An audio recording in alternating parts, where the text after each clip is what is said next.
Hey everybody, it's Jason again for Clockwork Studios and Ether RPG. And today I'm here to talk to you a little bit about some of the core mechanics that you have to choose from when actually portraying characters in Ether RPG. We've got 3 in which to choose from: skills, edges, and traits. After you've gotten done choosing your character and your race, which again, there's 10 and 10, so your options are pretty vast, you actually get to go into skill, edge, and trait selection. Well, skills. Skills actually run the game. Everything that you do in the game in terms of die rolls is based upon a skill, whether it's a combat skill, a utility skill, or a lore skill, which are the 3 categories that Ether draws from. Effectively, you can either be experienced or inexperienced in skill. Well, inexperienced in a skill. And depending upon whether you're in or experienced in the skill determines the bonus that you receive to that roll and any other modifiers that you can add in. Well, the various classes get different mixes of those skills as would be appropriate to those classes. Warriors and berserkers, for example, get far more combat skills than they do lore or utility. Sorcerers and alchemists get far more lore than they do combat or utility. Thieves get more utility than they do combat or lore, and some of the other classes mix it up depending upon what they're built for. Well, fortunately, do you only get to choose from those specific edges built in for your class? Good question. The answer is no, not necessarily, but I'll get to that in a second. So skills pretty much run the entirety of the game. Anytime you want to grab a die 20 and do anything in the game, you're going to make a skill roll. Sometimes skill rolls are based against other people's die rolls. Sometimes they're based against static difficulties. And other times you're just rolling to see a high or low roll. But for the most part, you're either rolling as an opposed roll against somebody's die, or you're rolling against a difficulty set by some sort of effect or by the GM.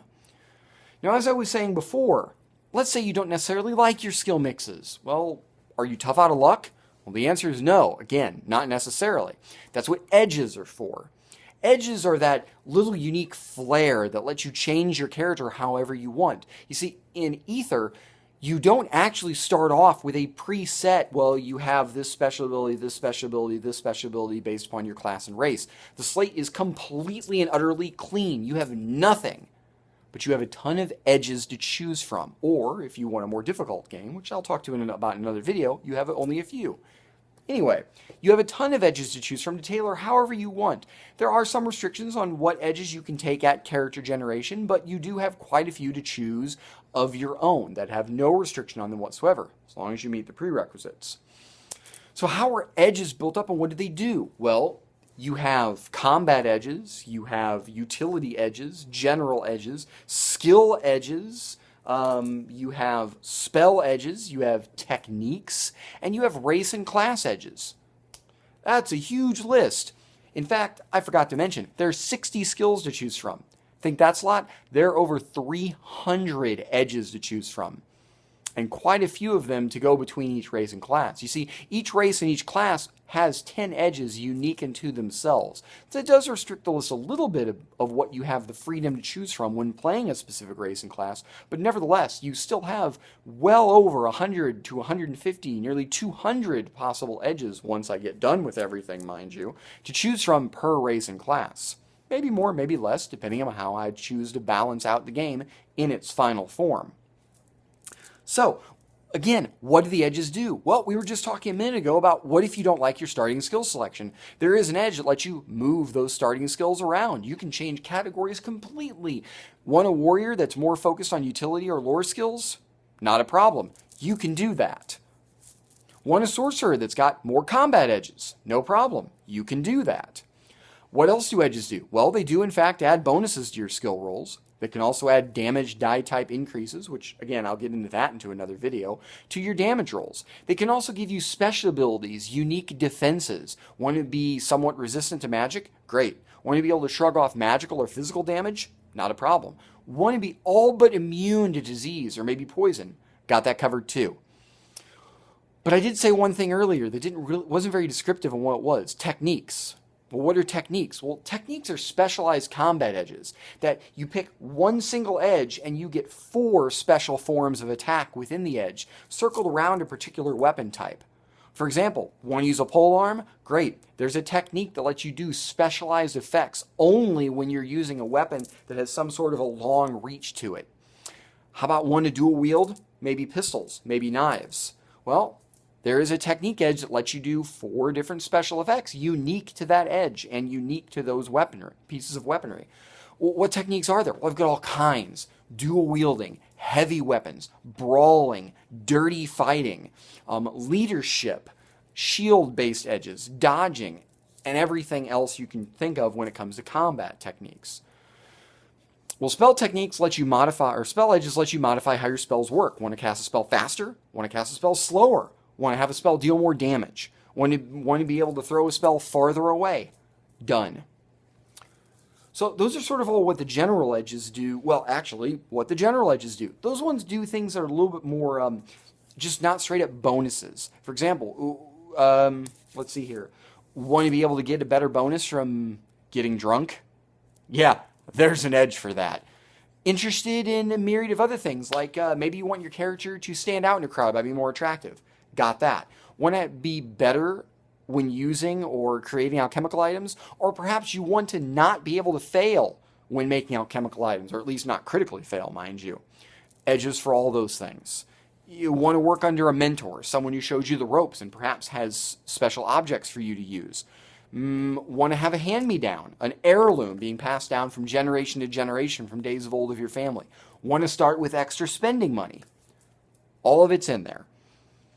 So, now we go into the race and the class edges. Well, I gave you a little descriptor in my last video about what the various races do, so you kind of have an idea of what they're based around. Same with the classes. So for the Berserker, for example, you have all kinds of edges just sort of based around the fact that the Berserker is able to enrage, and you get a ton of edges that really make it so when they enrage, when they berserk, when they go furious, whatever you choose to call it, they just get bigger and bigger combat, mostly offensive, bonuses when they do so. Well, let's take a look at the Sorcerer, for example. Well, not all Sorcerers are created equal, so you have your ability to choose from. Maybe you want to be able to perceive magic just floating in the world around you. There's an edge for that. Would you like to be able to ward objects, to create magical traps that if people wander across, they get blown sky high? Done. Sorcerer is actually the only class or race mix in the game, just class in general, that can create magical items. Want to be able to create a homunculi, a little servant that can help you out in casting spells, absorbing spell burn, the consequence of casting spells, as well as just assist you in various feats, such as casting spells, crafting things, or any other skill in which it actually is experienced in. I think 2's pretty good. Well, let's talk about the races then for a second. What does the races do? Well, let's talk about some of the more eclectic ones. How about the Veridia? The living plants. Well, the Veridia can actually gain a poisonous touch, where you touch someone, they start to bleed out. You can poison food. You can even poison the air around you. But you can also look more like a tree, enabling you to hide very, very easily in wilderness settings of any sort. You can also learn to more easily expand your awareness, allowing you to actually see through wilderness bits, specifically trees, but the wild in the vicinity around you, allowing you to see many, many times further than you normally could. In addition, you can also spread pollen in the air that weakens people's minds and makes them more easily influenced. And of course, like again, some of these things I did previously mention in other videos. You can harden up your skin to make it so weapons pretty much just bounce right off of you. And how about the Voidbound? This is another one. The Voidbound. Well, the Voidbound, as I said in previous videos, pretty much live off magical properties. Somebody starts slinging magic at you, no problem. Catch it, eat it, absorb it. Heal from it, remove status afflictions from it. Just take the power in and of itself and cast it right back at them. Hold on to it and empower yourself. You can draw residual effects as spells are cast anywhere near you. They don't even have to affect you. Find a relic that no one really wants to use, but you already have something like it. Can't wear 2 pairs of gloves. No problem. Eat one of them. That's right. Eat one of them, and you get its properties. All kinds of effects, and the same thing, unique properties to each of the various races, what they can do. I'll even talk about one more of each. How about we talk about the Machinist? The Machinist, well, technology is pretty important in Ether. So the Machinist actually has the ability to repair just about anything that they can get their hands on with critical parts like that. They can also actually learn to repair objects beyond their normal capacity, making it so they can actually last longer and take even more hits. Machinists also specialize in, well, for lack of a better term, overclocking various Etherian weaponries, anything that shoots energy, which there are in fact ray guns, and they can make it so they deal even more damage than they normally could, although at a little bit of an expense. They can also fix things that cannot be repaired. Once something is just completely broken and shattered across the room, normally you can't fix it. If it's in cinders, you're done. But for some reason, the Machinist has the inexplicable ability to put just about anything back together, no matter how damaged it is, which can be very critical depending upon what kind of setting you're in. And we'll talk about, how about the Changelings? Well, Changelings are shapeshifters, straight up. I already talked about how their form is whatever they want it to be. That's their core form anyway. Generally 2 arms, 2 legs, a head, kind of torso, keep within the realm there. However, what else can they do? Well, they can actually shapeshift out of status afflictions. What's that? You get poisoned or you get wounded? Well, some of those you might just be able to revert your form back to normal, and guess what? Gone. Want to be able to change size? You can do that too. Want to be able to mimic exactly that person over there? Not a problem. They're so good at shapeshifting that they actually learn how to read other people's body movements and just the way they talk and speak, and can actually be extremely effective in charismatic situations where they, especially if they have to convince you that their disguise is up to par. But what else can they do beyond that? Well, they can actually grow bestial forms. Need claws for some reason? How about armor? Fall into water and no way out? No problem. Grow gills. Fall off an airship? No problem. Grow wings that allow you to glide. Not necessarily fly, but certainly glide to safety. And anything you can think of therein that's a survival shift. And everything between. They actually learn how to modify their shape-shifting abilities so it doesn't cost them quite as much to use, and it becomes much more easy for them to use. They can even use their shape-shifting to restore wounds more easily. So those are sort of just kind of a just brief preview of what edges and skills are. What about traits?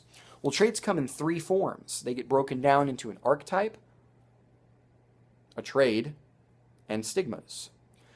They're pretty much exactly what they sound. Your archetype is how you live your life. See, in Ether, there isn't such a thing as an alignment. There's no good or evil. You're a person. People make good and evil choices with their life. That's just how the world works. Instead, choose a direction, a goal, something that is your life. And when you pursue it, as long as you live by whatever that goal is, whether you're a leader, whether you're a hero, whether you're a puppet master or a martyr, a lore master, any of those things, as long as you're living by those goals, you gain a bonus to rolls. That's what the archetype does for you. Live up to that goal as long as the GM agrees, and you'll get a bonus on pretty much all die 20 skill rolls. So it's important to pick one that is very meaningful to your character. Second, trades. Trades, what they are, really, is your job. It's your profession. It's what you do. Maybe you've picked up a sword, but before that, maybe you were a cobbler.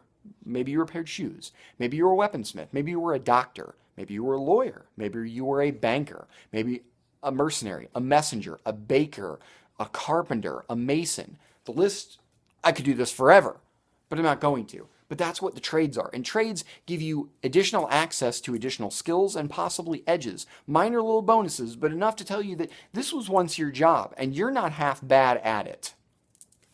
And finally, stigmas. Well, again, I told you that edges and that skills run the game, edges customize everything. Well, what stigmas do is you take some sort of Achilles heel to get more edges. Well, the Achilles heel, some of them are pretty bad. Some of them aren't so bad, depending on how you look at it. But they're all little consequences. Maybe you want to be very superstitious about something. Black cat crossed your path, you got to go all the way around it. Maybe anytime salt. The usual, can't walk under a ladder. Usually they're a little bit more taxing than that. Maybe you're addicted to something. There are a lot of vices out there, and everybody's got something that they just cannot live without.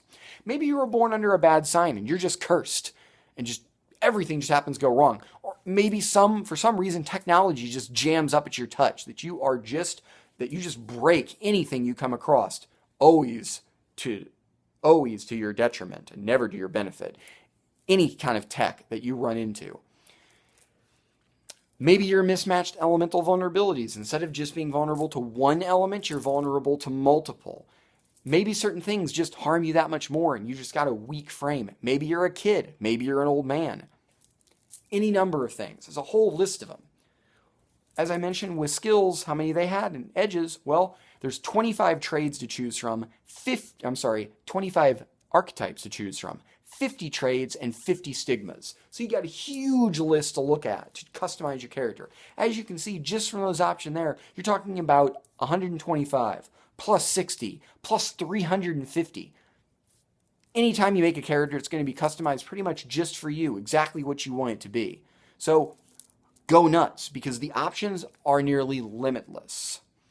So if you like what you heard here, send me some questions, make some comments. Check me out on my various social media pages that you can find on the edge of this video. Questions, comments, concerns. I'm the guy with the answers. So, thanks for watching, and I'll see you again next time.